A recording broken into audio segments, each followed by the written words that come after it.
are going to talk about the protein, and we are talking in this class about the proteins and their structure and their types. Okay, now firstly, what is protein? Protein is an organic molecules which is chemically made up of polypeptidal compounds. Okay, क्या होता है protein? तो protein एक organic compound है जो कि पॉलीपेप्टाइडल compound से बना होता है। ये एक ऑर्गेनिक कंपाउंड है जो कि किससे बना होता है? पॉलीपेप्टाइडल कंपाउंड से बना होता है। कंपाउंड से बना होता है, ठीक है। जब एक अमीनो एसिड दूसरे अमीनो एसिड से with the help of peptide bond जुड़ता है, तब जाकर के एक मोनोपेप्टाइडल कंपाउंड बनता है। इसी तरह से जब बहुत सारे अमीनो एसिड बहुत सारे पेप्टाइड बॉन्ड की हेल्प से जुड़ता है, इसको पॉलीपेप्टाइडल चेन या पॉलीपेप्टाइडल कंपाउंड कहते हैं। तो जब इस तरह एक अमीनो एसिड दूसरे अमीनो एसिड से, दूसरे अमीनो एसिड तीसरे अमीनो एसिड से, इस तरह से बहुत सारे पॉलीपेप्टाइडल चेन से जुड़े होते हैं, पेप्टाइड बॉन्ड से जुड़े होते हैं, तब जाकर के प्रोटीन का फॉर्मेशन होता है। ठीक है, तो प्रोटीन टर्म सबसे पहले किसने दिया था? ये तो बेसिक सी चीजें पता होना चाहिए। बर्जिलस नाम के हमारे अंकल थे, उन्होंने दिया था। बर्जिलस अंकल थे जिन्होंने प्रोटीन के बारे में बताया था, इस टर्म के बारे में पहले डिस्कस किया था, पहले बताया था। ठीक है, तो प्रोटीन एक ऑर्गेनिक कंपाउंड है जो कि क्या होता है? पॉलीपेप्टाइडल कंपाउंड होता है। पॉली का मतलब क्या होता है? बहुत सारा। ठीक है, तो पेप्टाइडल का मतलब पेप्टाइड से आया है, यानी कि पेप्टाइड बॉन्ड। ठीक है, पेप्टाइड बॉन्ड यानी कि बहुत सारा पेप्टाइड बॉन्ड जिस कंपाउंड में होंगे उसको बोलेंगे पॉलीपेप्टाइडल बॉन्ड। तो जो प्रोटीन होता है वो अमीनो एसिड्स का बना होता है। That's why amino acids is also known as a building block of protein कहते हैं, इसको बिल्डिंग ब्लॉक ऑफ प्रोटीन भी कहते हैं, क्योंकि जैसे कि किसी मकान को बनाने के लिए एक एक ईंट को जोड़ करके दीवार खड़ा किया जाता है, जस्ट लाइक सिमिलरली वैसा ही यहाँ पे भी एक एक अमीनो एसिड को जोड़ करके एक प्रोटीन का चेन तैयार होता है, पॉलीपेप्टाइडल कंपाउंड का फॉर्मेशन होता है। तो अमीनो एसिड का स्ट्रक्चर क्या होता है वो हम लोग देखते हैं कि अमीनो एसिड का स्ट्रक्चर कैसा होता है। NH2 CH COOH, ठीक है, यहाँ पे R ग्रुप लगा हुआ, ठीक है, ये R ग्रुप लगा हुआ। जब हम दूसरे अमीनो एसिड के बारे में लेंगे R1 R2 कर देंगे। तो ये एक अमीनो एसिड का स्ट्रक्चर ऐसा होता है, एक अमीनो एसिड का स्ट्रक्चर। जब इस तरह का और भी अमीनो एसिड बनेंगे, ये अभी एक अमीनो एसिड है, अभी ये कोई प्रोटीन में कन्वर्ट नहीं हुआ, ठीक है, लेकिन जब ये प्रोटीन में कन्वर्ट होगा तब तक कन्वर्ट नहीं होगा जब तक कि इसको और भी अमीनो एसिड के साथ नहीं लेगा। तो ऐसे ही अमीनो एसिड इसको वन मानते हैं, R जो हुआ अल्काइल ग्रुप हुआ, तो अल्काइल ग्रुप चेंज होता जाएगा, अमीनो एसिड का नेचर चेंज होता जाएगा। ठीक है, तो जब दूसरा अमीनो एसिड यहाँ पे इस तरीके से जुड़ेगा, NH2 CH COOH, यहाँ पे R2 अल्काइल ग्रुप, तो यहाँ पे क्या हुआ कि यहाँ पे ये पहला अमीनो एसिड है A1 अमीनो एसिड, और ये हो गया A2 अमीनो एसिड, यानी कि दो अमीनो एसिड यहाँ पे जुड़ रहे हैं। तो जैसे ही ये दो अमीनो एसिड जुड़ेंगे आपस में, तो यहाँ पे ये दोनों किसकी हेल्प से जुड़ेंगे? तो पेप्टाइड बॉन्ड की हेल्प से जुड़ेंगे। कितना? तो ये दो अमीनो एसिड जोड़ रहे हैं, इसलिए एक ही पेप्टाइड बॉन्ड यहाँ पे लगेगा, इसलिए ऐसे कंपाउंड को बोलेंगे मोनोपेप्टाइडल कंपाउंड। क्या बोलेंगे? मोनोपेप्टाइडल कंपाउंड बोलेंगे। तो जब ये दोनों आपस में जुड़ेगा और एक मोनोपेप्टाइडल कंपाउंड का फॉर्मेशन करेगा, तो इस दौरान 1 मोल ऑफ H2O जो है वो रिलीज हो जाएगा। ठीक है, ये दोनों जब कंबाइन करेंगे मोनोपेप्टाइडल कंपाउंड बनाएगा, तो एक हाइड्रोजन यहाँ से और एक हाइड्रोजन यहाँ से जाएगा, ठीक है, और एक ऑक्सीजन यहाँ से जाएगा। तो इस तरीके से यहाँ पे H2O का रिमूवल हो जाएगा। ठीक है, इसका स्ट्रक्चर कैसा हो जाएगा? इस तरीके का स्ट्रक्चर होगा, ठीक है, NH CH COOH, ठीक है, इस तरीके से जो है ये एक मोनोपेप्टाइडल कंपाउंड बनेगा। ये है मोनोपेप्टाइडल कंपाउंड। मोनो का मतलब एक, पेप्टाइडल का मतलब एक पेप्टाइड बॉन्ड जिस कंपाउंड में हो, वैसे कंपाउंड को बोलेंगे मोनोपेप्टाइडल कंपाउंड। तो ये तो सिर्फ एक इसमें पेप्टाइड बॉन्ड हुआ, तो ये एक सीरीज में इसी तरह से जुड़ता जाएगा, बाकी और अमीनो एसिड आएंगे, फिर अमीनो एसिड आएंगे, इस तरह से बहुत सारे जब अमीनो एसिड्स एक साथ जुड़ेंगे, तो बहुत सारे अमीनो एसिड को जोड़ने के लिए हमें बॉन्ड चाहिए होगा। जैसे कि हम बहुत सारे ईंटों को जोड़ने के लिए हमें सीमेंट चाहिए होता है, बालू चाहिए होता है, तो वैसे ही बहुत सारे हमें अमीनो एसिड्स को जोड़ने के लिए बहुत सारे पेप्टाइड बॉन्ड चाहिए। इसलिए यहाँ पे अगर बहुत सारे अमीनो एसिड है तो बहुत सारे पेप्टाइड बॉन्ड है, इसका मतलब पॉली, बहुत सारे का मतलब पॉली। तो यहाँ पे पॉलीपेप्टाइडल कंपाउंड का फॉर्मेशन ऐसे होता है कि जब बहुत सारे अमीनो एसिड बहुत सारे पेप्टाइडल बॉन्ड के हेल्प से जुड़ते हैं, तो इसको कहते हैं polypeptidal compound. Then formation of structure of a protein, इस तरह से प्रोटीन का स्ट्रक्चर का फॉर्मेशन होता है। तो यहाँ से ये कंक्लूजन निकला कि जो अमीनो एसिड है it is a basic requirement of the protein, यानी कि बिल्डिंग ब्लॉक ऑफ प्रोटीन बोले तो कौन है? Amino acid. ठीक है, तो अब जो स्ट्रक्चर की बात करते हैं, जो अमीनो एसिड प्रोटीन जो होता है उसका केमिकल नेचर ऑफ प्रोटीन जो है वो कैसे डिफाइन होता है। तो chemical nature of protein defined by the nature and sequence of amino acid, यानी कि किस तरह का अमीनो एसिड जुड़ा हुआ है और किस सीक्वेंस पे जुड़ा हुआ है। सीक्वेंस यदि चेंज होगा तो नेचर ऑफ प्रोटीन चेंज हो जाएगा, nature of amino acid change होगा तो और भी नेचर ऑफ प्रोटीन चेंज होगा। तो केमिकल नेचर कैसे डिफाइन होगा, उसके अमीनो एसिड के नेचर के बेसिस पे और उसके सीक्वेंस के बेसिस। जैसे टायरोसिन अमीनो एसिड है, सीरीन अमीनो एसिड है, लाइसिन अमीनो एसिड है, ठीक है, ग्लूटामिन है, ठीक है, वैलिन है, ट्रिप्टोफान है, मिथ्योनिन है। तो जिस तरह का मतलब अमीनो एसिड का सीक्वेंस ऐड होगा, उसका जैसा नेचर होगा, जिस तरह का सीक्वेंस होगा, उस तरीके का उसका जो प्रोटीन होगा उसका केमिकल नेचर होगा। फिजिकल नेचर जो नेचर होता है प्रोटीन्स का, जो फिजिकल अगर स्ट्रक्चर ऑफ प्रोटीन की बात करें तो ये 4 तरह का होता है। Physical structure of protein, primary structure of protein, secondary structure of protein, tertiary structure of protein और क्वाटरनरी स्ट्रक्चर ऑफ प्रोटीन। यदि स्ट्रक्चर ऑफ प्रोटीन की बात करें on the basis physical structure की बेसिस पे,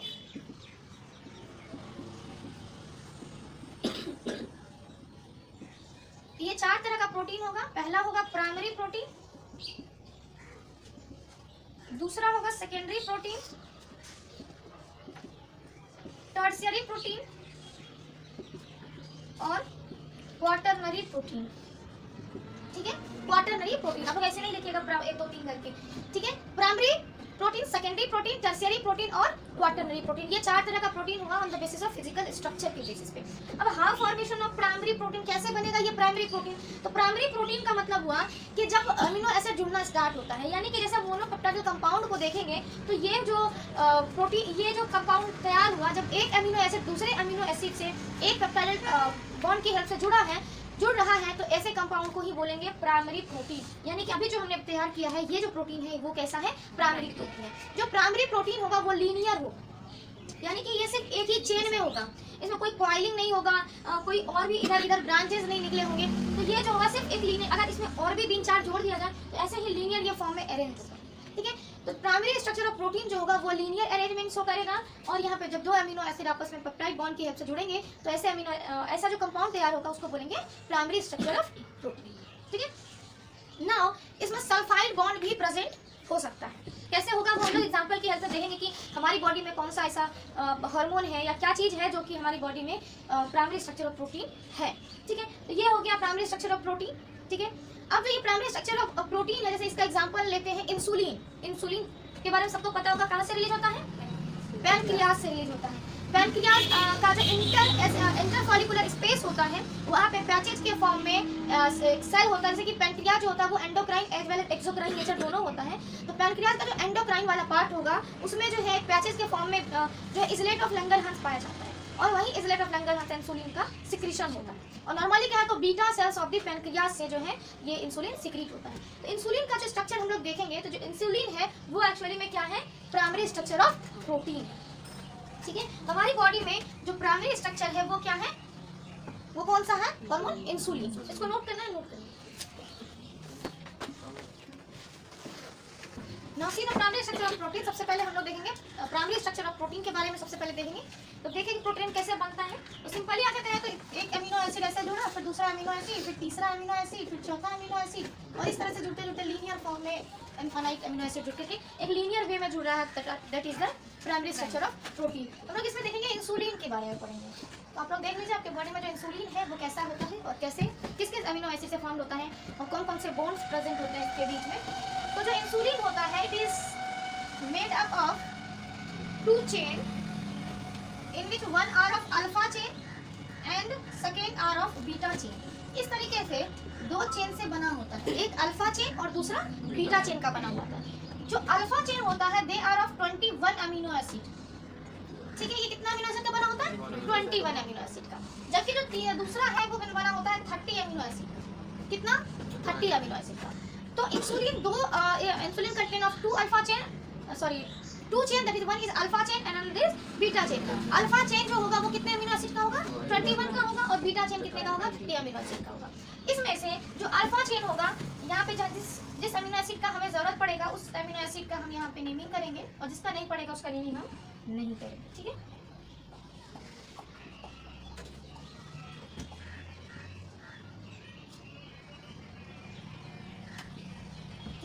इस तरीके से हमने अमीनो एसिड को रिप्रेजेंट किया है। यहाँ पहला अमीनो एसिड है, छठा, 7वां, 11वां और 20वां, इस तरह से यहाँ पे हमने डिनोट किया हुआ है। तो ये अमीनो एसिड का जो चेन है, 2 चेन हो गया, अल्फा और बीटा। तो बीटा है वो आपस में एक दूसरे से कनेक्टेड रहेंगे। किस बॉन्ड की हेल्प से? तो सल्फाइड बॉन्ड की। किस बॉन्ड की हेल्प से? सल्फाइड बॉन्ड की हेल्प से। कौन सा सल्फाइड बॉन्ड की हेल्प से? तो इंटर डाइसल्फाइड बॉन्ड की हेल्प से। ठीक है, अब ये इंटर डाइसल्फाइड बॉन्ड कहाँ पे जुड़ेगा? तो यहाँ पे बिटवीन दिस 7 एंड दिस 7। ठीक है, तो एक यहाँ पे डाइसल्फाइड बॉन्ड क्रिएट हुआ और एक बिटवीन 20 एंड 19 के बीच में डाइसल्फाइड बॉन्ड क्रिएट होगा। ठीक है,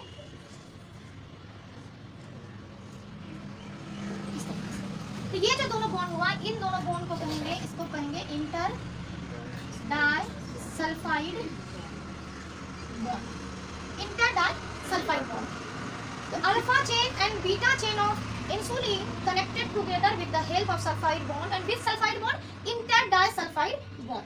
ठीक है, and the alpha chain 6th amino acid is joined by 11th amino acid of alpha chain with the help of disulfide bond, या ब्रिज कह सकते हैं इसको। ठीक है, तो इसका जो नाम होता है वो है intra disulphide bond. Intra disulphide bond. तो यहाँ पे हम लोगों ने देखा कि दो बॉन्ड इन्वॉल्व है, सल्फाइड बॉन्ड का ही दो टाइप्स यहाँ पे इंक्लूडेड है। एक है इंटर डाइसल्फाइड बॉन्ड और एक है इंट्रा डाइसल्फाइड बॉन्ड। तो इंसुलिन कंटेन 2 चेन, ठीक है, जिसमें alpha chain and beta chain. Alpha chain are of 21 amino acid and beta chain are of 50 amino acid, where this alpha and beta chain are connected together with the help of sulphide bond at the position of 7th between 7th and this 7th of alpha chain and 7th of beta chain, inter disulfide bond is created, sulfide bond is created, and between 20 and 19 inter disulfide bond is created। इसको लिखते कैसे हैं? ऐसे लिखते हैं। ठीक है, इसको ऐसे लिखते हैं कि किस किस के बीच में क्रिएट हुआ है इंटर डाइसल्फाइड बॉन्ड। और नेक्स्ट जो बॉन्ड है वो अल्फा चेन पर ही क्रिएट हुआ है, जिसको इंट्रा डाइसल्फाइड बॉन्ड कह रहे हैं। किसके किसके बीच में? तो 6 11 के बीच में क्रिएट हुआ है। This are the structure of insulin. इस तरीके से इंसुलिन बनता है। तो ये जो इंसुलिन है ये कैसा है? ये है प्राइमरी स्ट्रक्चर ऑफ प्रोटीन का हम लोगों ने एग्जांपल देखा, राइट? क्या तो कोई दिक्कत नहीं? तो नेक्स्ट हम लोग देखते हैं कि जो सेकेंडरी स्ट्रक्चर ऑफ प्रोटीन होता है वो कैसा होता है। तो सेकेंडरी स्ट्रक्चर ऑफ प्रोटीन जो होगा उसमें क्या होगा कि जो ये प्राइमरी स्ट्रक्चर ऑफ प्रोटीन था, जो एक लीनियर अरेंजमेंट में एक अरेंज हुआ था, उसमें क्या होगा? कॉइलिंग होगा। जब प्राइमरी स्ट्रक्चर ऑफ प्रोटीन में कॉइलिंग हो, ऑब्वियस सी बात है, जो लीनियर था वो कहीं ना कहीं ऐसा टर्न होना स्टार्ट होगा। हेयर कर्ल तो किया होगा, नहीं किया होगा तो देखा तो होगा ही, ऐसे ऐसे राउंड होता है।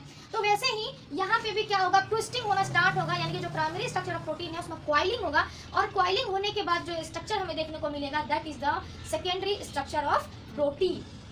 ये होगा सेकेंडरी स्ट्रक्चर ऑफ प्रोटीन। अब कैसा होता है कॉइलिंग करके हम लोग देखें जरा कि कैसा होगा कॉइलिंग करके। तो ये प्राइमरी का इंसुलिन का है, यहाँ पे हम बगल में बना रहे हैं। तो ये लीनियर था, ठीक है। अब इसमें क्या हुआ? कॉइलिंग हुआ। तो कॉइलिंग होने के बाद वो इस तरीके का अरेंजमेंट हो गया। दिख रहा है? दिख रहा है? इस तरीके का अरेंजमेंट हो गया। दूसरी तरह से बना देते हैं। ये हो गया प्राइमरी स्ट्रक्चर। जब प्राइमरी स्ट्रक्चर ऑफ प्रोटीन था उसमें कॉइलिंग हुआ, और कॉइलिंग होने के बाद यही क्या कहलाया? सेकेंडरी स्ट्रक्चर ऑफ प्रोटीन कहलाया। तो ये यहाँ पे जो जुड़ा हुआ होगा ये सेकेंडरी स्ट्रक्चर ऑफ प्रोटीन में किस कौन सा जो बॉन्ड होगा, मेन जो इसमें कॉइलिंग होता है वो किस क्यों होता है कॉइलिंग? आखिर ये लीनियर फॉर्म में भी तो हो सकता है, कॉइलिंग क्यों होगा? कॉइलिंग क्यों होगा? तो coiling occurs due to the bond. Bond के कारण जो है कॉइलिंग इसमें क्रिएट होगा। बॉन्ड के कारण इसमें कॉइलिंग क्रिएट होगा। तो कौन कौन से बॉन्ड होंगे जो इसको कॉइलिंग क्रिएट करने में हेल्प करेंगे? तो सल्फाइड बॉन्ड होगा, हाइड्रोजन बॉन्ड होगा, मेटालिक बॉन्ड हो सकता है, आयनिक बॉन्ड हो सकता है। ये सभी बॉन्ड जो है मिल करके जो linear form of primary structure of protein था उसको क्या कर देंगे? ये कर्ल के फॉर्म में कन्वर्ट कर देंगे। यानी कि हमारी बॉडी में जो प्रोटीन है वो कंडेंस फॉर्म में अरेंज होता है। अगर उसको प्रोटीन जो है अगर इस तरह से करके देखें तो वो काफी लंबा होगा, जैसे डीएनए का स्ट्रक्चर है वो एकदम रैप्ड फॉर्म में होता है, ठीक है। वैसे ये जो प्रोटीन होगा इसका डायमेंशन धीरे धीरे क्या होता जा रहा है? कम होता जा रहा है डायमेंशन, है ना। पहले मान लो इतना स्पेस ले रहा था, पूरी बोर्ड को मान लो इतना स्पेस ले रहा था। अब क्या हुआ? ये कॉइलिंग हुआ तो अब इसका आधा स्पेस ही ये ऑक्यूपाई कर रहा है, बाकी का स्पेस इन्होंने खाली छोड़ दिया, ठीक है। तो अब डायमेंशन इसका धीरे धीरे कम होता जा रहा है। तो ये वाला जो स्ट्रक्चर होगा ये क्या हो गया? सेकेंडरी स्ट्रक्चर ऑफ प्रोटीन हो गया। अब इसमें जब सेकेंडरी स्ट्रक्चर ऑफ प्रोटीन में अगेन कॉइलिंग टेक्स प्लेस, ठीक है, फिर से इसमें कॉइलिंग होगा। और यहाँ जो कॉइलिंग होगा, यहाँ पे जो कॉइलिंग होगा, दो तरह का कॉइलिंग होगा जिसको कहेंगे एक कॉइलिंग मेगा कॉइलिंग, दूसरा माइक्रो कॉइलिंग। मेगा कॉइलिंग का मतलब हुआ लार्ज कॉइलिंग, माइक्रो कॉइलिंग का मतलब हुआ स्मॉल कॉइलिंग। तो इसके अलावा जो वहाँ पे बॉन्ड जो एक्स्ट्रा बॉन्ड, एक स्पेशल बॉन्ड होगा उसको बोलेंगे हाइड्रोफोबिक बॉन्ड और hydrophilic bond. Hydrophobic and hydrophilic bond, ठीक है। तो चलिए उसका स्ट्रक्चर भी देखते हैं हम लोग कि secondary tertiary structure of protein कैसा होगा।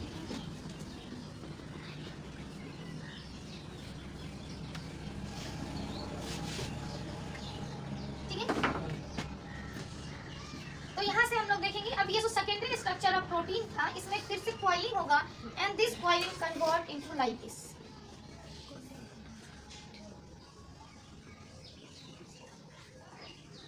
इस तरह का स्ट्रक्चर में ये कन्वर्ट हो जाएगा।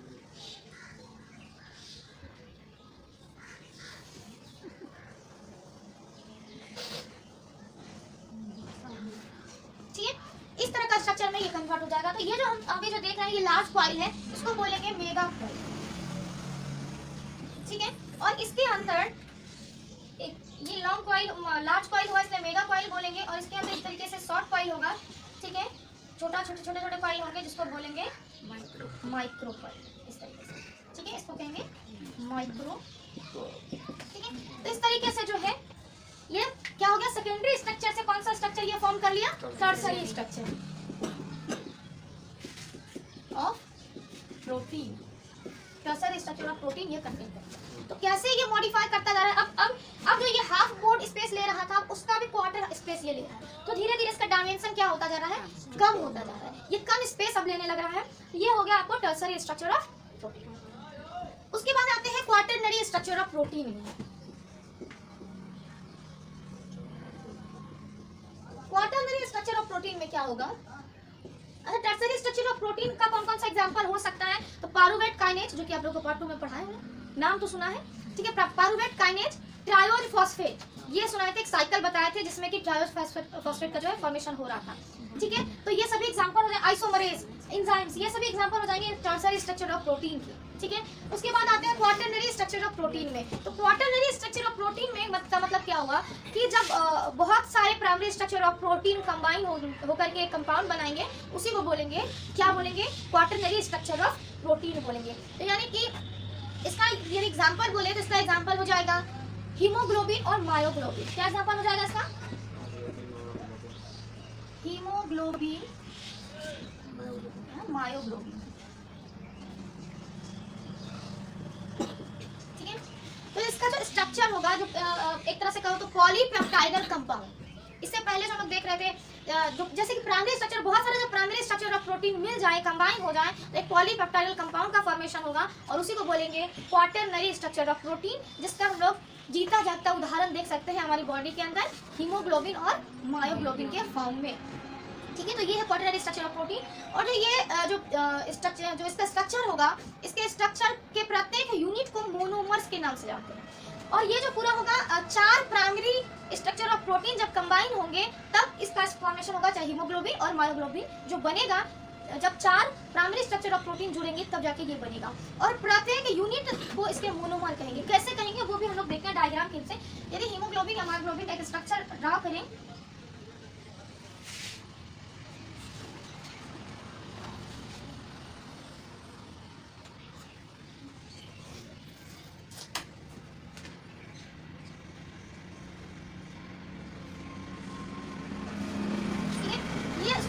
अल्फा, ये है alpha dash, beta, beta dash. तो कितना यहाँ पे हमें दिख रहा है, 4 यहाँ पे यूनिट दिख रहा है, 1 यूनिट, 2 यूनिट, 3 यूनिट, 4 यूनिट। अगर सिंगली हम यूनिट का बात करें, यहाँ पे ये बॉन्ड की हेल्प से, हाइड्रोजन बॉन्ड की हेल्प से इस तरीके से जुड़ा होगा, ठीक है, ठीक है। तो ये जुड़ा होगा। यदि हम सिंगल यूनिट की बात करें, 1 यूनिट की बात करें, तो वो किससे बना होगा, उसको मोनोमर बोलते हैं, ठीक है। 1 यूनिट को क्या बोलेंगे, मोनोमर बोलेंगे। यहाँ पे टोटल कितने यूनिट हमें दिख रहे हैं, 4 यूनिट दिख रहे हैं। इस तरह से 4 मोनोमर जब मिलेंगे तब जाकर के हीमोग्लोबिन मायोग्लोबिन का फॉर्मेशन होता है, और यही कहलाता है क्वार्टरनरी स्ट्रक्चर ऑफ प्रोटीन, ठीक है। ये हो गया हीमोग्लोबिन एंड मायोग्लोबिन का, इस तरीके से ये जो है फॉर्मेशन होता है। इसके प्रत्येक यूनिट को क्या बोलेंगे, मोनोमर्स। अब जो टाइप्स ऑफ प्रोटीन होता है, ये तो हमने देखा फिजिकल स्ट्रक्चर ऑफ प्रोटीन किस किस प्रकार से हो सकता है, कि यानी कि एक तरह से बोले तो प्रोटीन जो है वो कैसे ऑर्गेनाइज होता है, ठीक है, कैसे हमारी बॉडी में ये ऑर्गेनाइज होता है ताकि कम से कम स्पेस ऑक्यूपाई करे, तो ये इस तरीके से हुआ। तो हमने देखा कि हमारी बॉडी में डिफरेंट हार्मोन्स हैं, ठीक है, डिफरेंट चीज़ें हैं जो कि प्राइमरी स्ट्रक्चर, सेकेंडरी, टर्सरी या क्वाटरनरी स्ट्रक्चर के फॉर्म में ऑफ प्रोटीन के फॉर्म में हमारी बॉडी में प्रेजेंट है। अब देखेंगे कि जो प्रोटीन का टाइप्स है वो क्या क्या हो सकता है। सिंपल प्रोटीन हो सकता है, कंजुगेट, देखो कंजुगेट प्रोटीन किसी किसी बुक्स में कंपाउंड प्रोटीन के नाम से भी लिखा होगा, तो घबराने का नहीं है, ये दोनों एक ही शब्द है, कंपाउंड प्रोटीन बोले या फिर कंजुगेट प्रोटीन बोले, हम इस्तेमाल करेंगे कंजुगेट प्रोटीन। मुझे ये शब्द अच्छा लगता है सुनने में, बोलने में, इसलिए ये इस्तेमाल करेंगे। सिंपल प्रोटीन, कंजुगेट प्रोटीन और डिराइव्ड प्रोटीन, ये 3 प्रकार का प्रोटीन होता है, 3 टाइप्स ऑफ प्रोटीन है, ठीक है। तो हम लोग देखते हैं, इसको नोट कर लीजिए। Now see the types of protein.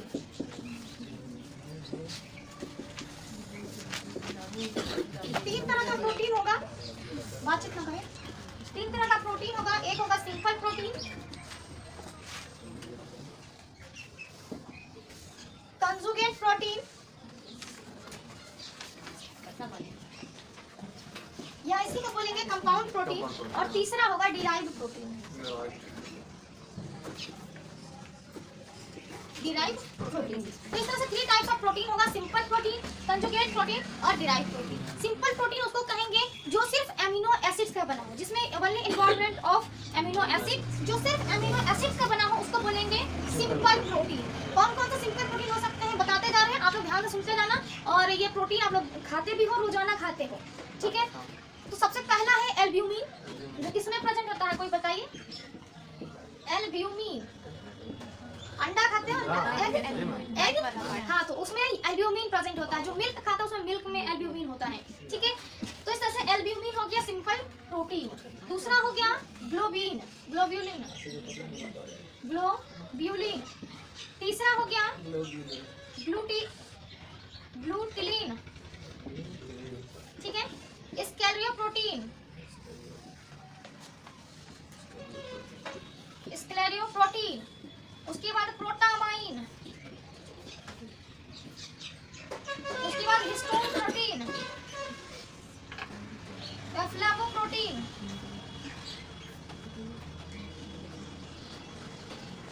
कितना याद कर सकोगे तो याद कर लो, ठीक है। तो सिंपल प्रोटीन बहुत ज्यादा कॉम्प्लेक्स है, याद हो जाएगा, ठीक है। तो ये इस तरह के जो प्रोटीन्स है, ये सिंपल प्रोटीन्स है। कौन कौन से सिंपल प्रोटीन है? एल्ब्यूमिन, ग्लोब्यूलिन, ग्लूटिलिन, स्क्लेरोप्रोटीन, जिसको केराटिन भी बोलते हैं, जो कि हमारे नेल्स में प्रेजेंट होगा, हमारे हेयर्स में प्रेजेंट होगा, ठीक है। हॉर्न, रूफ, ये सब जो बनता है वो केराटिन प्रोटीन का बनता है, जिसको कि स्क्लेरोप्रोटीन कहते हैं, जो कि सिंपल प्रोटीन है। प्रोटामाइन, हिस्टोन प्रोटीन जो कि डीएनए में होता है, फ्लावोप्रोटीन, ईटीसी, बहुत सारे हैं जो कि सिंपल प्रोटीन होते हैं। दूसरा है कंजुगेट प्रोटीन। तो कंजुगेट प्रोटीन क्या होता है? तो कंजुगेट प्रोटीन यानी कि इसमें प्रोटीन के साथ साथ नॉन प्रोटीन भी जुड़ा होगा, यानी कि सिंपल प्रोटीन और नॉन प्रोटीन जब कंबाइन होंगे एक साथ, then we called it a conjugate protein. हाँ, हम लोग एग्जांपल के साथ ले लेंगे। तो कंजुगेट प्रोटीन क्या होगा कि non protein plus simple protein, ठीक है। When non-protein combined with a simple protein, then we call it a structure called a conjugate protein, ठीक है। Now which are conjugate protein? कौन कौन से हैं conjugate protein? तो वो हम लोग देखते हैं एग्जाम्पल के साथ, ठीक है।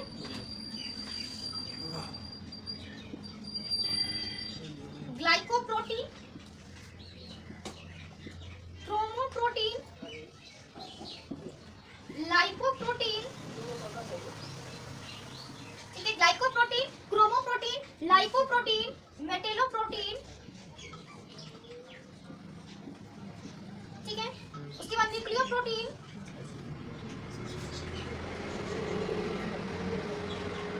म्यूकोप्रोटीन, या इसी को ग्लूकोप्रोटीन भी कह सकते हैं, म्यूकोप्रोटीन, सल्फोप्रोटीन। इसे हम टाइप्स ऑफ कंजुगेट प्रोटीन भी कह सकते हैं, या टाइप्स ऑफ सिंपल प्रोटीन भी कह सकते हैं। किस प्रकार का होता है, कौन कौन सा होता है? These are the conjugate proteins: glycoprotein, chromoprotein, lipoprotein, metalloprotein, mucoprotein, nucleoprotein and sulfoprotein. These are the conjugate protein. How these are the conjugate protein? हमने बताया कि what is the meaning of conjugate protein? That it is when non-protein part is combined with a simple protein. So this is called a conjugate protein. This non-protein part is also called a prosthetic group या co-enzyme के नाम से जानते हैं। Prosthetic group क्या होता है? Prosthetic group यानी कि ऐसा ग्रुप जो कि प्रोटीन में लगने के बाद उसका नेचर चेंज हो जाए। हम लोग देखें इन सभी में प्रोस्थेटिक ग्रुप कनेक्टेड है। क्या क्या है हम लोग देखते हैं। ये जो ग्लाइकोप्रोटीन है वो क्या होगा, क्रोमो क्या है, लाइको क्या है, इन सब के बारे में हम लोग देखेंगे कि कैसे ये कंजुगेट प्रोटीन है और कौन सा पार्ट है जो नॉन प्रोटीन है और कौन सा पार्ट है सिंपल प्रोटीन है। तो यहाँ पे प्रोटीन तो सबको पता है कि प्रोटीन वाला पार्ट प्रोटीन ऑलरेडी होगा ही होगा। इसमें जो ग्लाइकोप्रोटीन है, glycoprotein means when carbohydrate combine with protein, ठीक है। जब कार्बोहाइड्रेट जो है वो प्रोटीन के साथ कंबाइन होगा तो उसको बोलेंगे ग्लाइकोप्रोटीन। अगर इसकी जगह ग्लाइकोलिपिड लिखा होता तो यानी कि कार्बोहाइड्रेट लिपिड के साथ जब मिलेगा तो क्या कहलाएगा, ग्लाइकोलिपिड कहलाएगा। जब प्लाज्मा मेम्ब्रेन का स्ट्रक्चर वगैरह पढ़ेंगे तो वहाँ पे हम लोग देखेंगे कि ग्लाइकोलिपिड ग्लाइकोप्रोटीन कहाँ होता है, कैसे प्रेजेंट होता है। तो ग्लाइकोप्रोटीन का मतलब क्या हो गया, कार्बोहाइड्रेट प्लस प्रोटीन, ठीक है। Then form the glycoprotein. कौन कौन सा होगा ग्लाइकोप्रोटीन, तो हाइलुरोनाइडेज एंजाइम, फर्टिलाइजेशन में हमने बताया था आप लोग को कि हाइलुरो जो एंजाइम है वो कहाँ पे प्रेजेंट होता है, ठीक है।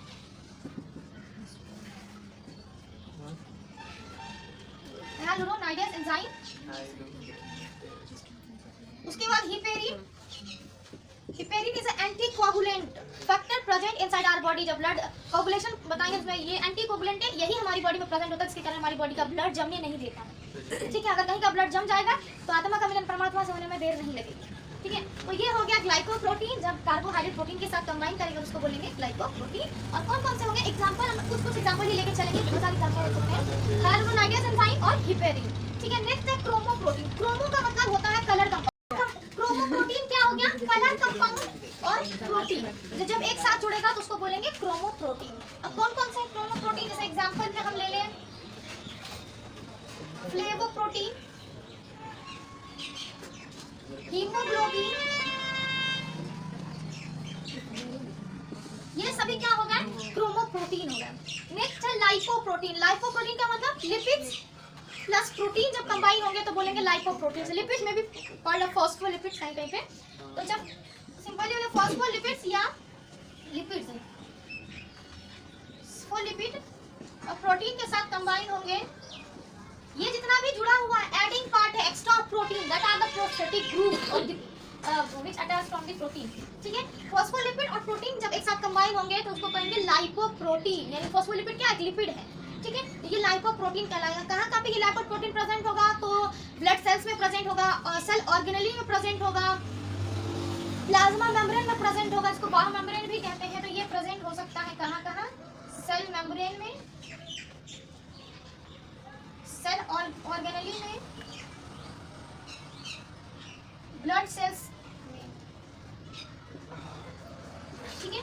ये हो गया लाइपोप्रोटीन। नेक्स्ट आता है मेटेलोप्रोटीन। मेटेलोप्रोटीन का मतलब मेटल से जुड़ा होगा, यानी आयन से जुड़ा होगा, ठीक है। तो मेटेलोप्रोटीन इट मींस की मेटल्स, इसका प्रोस्थेटिक ग्रुप मेटल्स होगा and with attach with protein. Example में जैसे ले लेंगे calcium, magnesium, copper, iron, cobalt etc।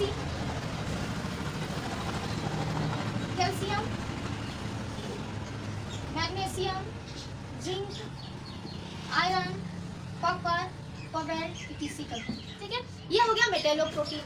Next आता है न्यूक्लियर प्रोटीन, यानी कि their prosthetic group is nucleic acid, यानी कि यहाँ पे जो न्यूक्लिक एसिड है वो प्रोटीन के साथ कंबाइन होगा, that's why it is called a nucleoprotein. तो न्यूक्लियर प्रोटीन कहाँ पे प्रेजेंट होगा, न्यूक्लियस में प्रेजेंट होगा, ठीक है। म्यूकोप्रोटीन यानी कि ग्लूकोज जो है वो प्रोटीन के साथ ऐड होगा, तो म्यूकोप्रोटीन या ग्लूकोप्रोटीन के नाम से जानेंगे हम लोग। उसके बाद सल्फोप्रोटीन, यानी कि इसमें जो है सल्फेट ग्रुप जुड़ा होगा, न्यूक्लिक एसिड प्लस प्रोटीन हो गया, इसमें ग्लूकोज प्लस प्रोटीन हो गया, इसमें सल्फेट ग्रुप प्लस प्रोटीन हो गया। तो this are the conjugate protein. कौन कौन से कंजुगेट प्रोटीन पता चल गया कि आपके बॉडी में कौन कौन से कंजुगेट प्रोटीन है, कौन कौन से सिंपल प्रोटीन है। हमारी बॉडी में यही सारे प्रोटीन प्रेजेंट होते हैं, सिंपल प्रोटीन और कंजुगेट प्रोटीन। अब डिराइव्ड प्रोटीन क्या है, डिराइव्ड प्रोटीन कुछ है नहीं, हमने बनाया था। मतलब कुछ आदमी की आदत होती है बने काम को बिगाड़ने का, होता है ना कि बना हुआ काम है लेकिन उसको बिगाड़ देना है। तो जस्ट लाइक डिराइव्ड प्रोटीन वैसा ही है कि हम लोग इतना मेहनत से तभी से प्रोटीन बना रहे हैं, ठीक है। इतने सारे प्रोटीन बनाए, लेकिन ये क्या क्या करेगा, आ करके जो है काम में टांग अड़ा देगा और वो भी काम बिगाड़ने के लिए। तो ये जो है डिराइव प्रोटीन, यानी कि जो हमने पॉलीपेप्टाइडल चेन को बनाया, चेन को फॉर्म किया, उसको ये डीनेचर्ड कर देगा। जो प्रोटीन होता है ना, जैसे कि प्रोटीन जो होता है वो उसको हीट हम देंगे तो वो जो है पिघल जाता है, वो डिस्ट्रॉय हो जाता है, वो खत्म हो जाता है। जैसे कि अगर एक एग्जांपल लें तो जैसे कि हम डेड बॉडी को अगर जलाते हैं तो उनका ऑल द पार्ट्स वो क्या हो जाता है, डिस्ट्रॉय हो जाता है, खत्म हो जाता है। तो प्रोटीन का हमारा बॉडी बना हुआ होता है, ठीक है। तो वो हीट देने के बाद वो डीनेचर्ड हो जाता है, ठीक है। तो वैसे ये जो ड्राइव प्रोटीन है ये क्या होगा कि जो पॉलीपेप्टाइड जो हम लोग बनाते आ रहे हैं इतनी मेहनत से, उसको हीट जब देंगे तो वो क्या होगा, डीनेचर्ड कर जाएगा। डीनेचर करने का मतलब कि polypeptide again convert into amino acid. जो बहुत सारे अमीनो एसिड जुड़े थे, अब क्या करेगा कि ये सबको तोड़ दिया, यानी कि पूरे पेप्टाइड बॉन्ड को तोड़ करके एक एक अमीनो एसिड में इसको जोड़ करके एक सिंगल अमीनो एसिड में इसको कन्वर्ट करके ये हो गया डिराइव्ड प्रोटीन, ठीक है। कैसे हम लोग देखते हैं कैसे, ठीक है। इसको नोट कर लीजिए फिर बताएं ना। सी ड्राइव प्रोटीन क्या होता है बताएं कि जो प्रोटीन है उसको डीनेचर कर देंगे, उसके बाद जो प्रोटीन हमें मिलेगा वो उसको प्रोटीन तो मिलेगा नहीं, एक्चुअली अमीनो एसिड मिलेगा, तो इसी स्ट्रक्चर को बोलेंगे ड्राइव प्रोटीन बोलेंगे, ठीक है। तो ड्राइव प्रोटीन यानी कि पॉलीपेप्टाइड चेन हमने क्रिएट किया था, ठीक है। ये पॉलीपेप्टाइड चेन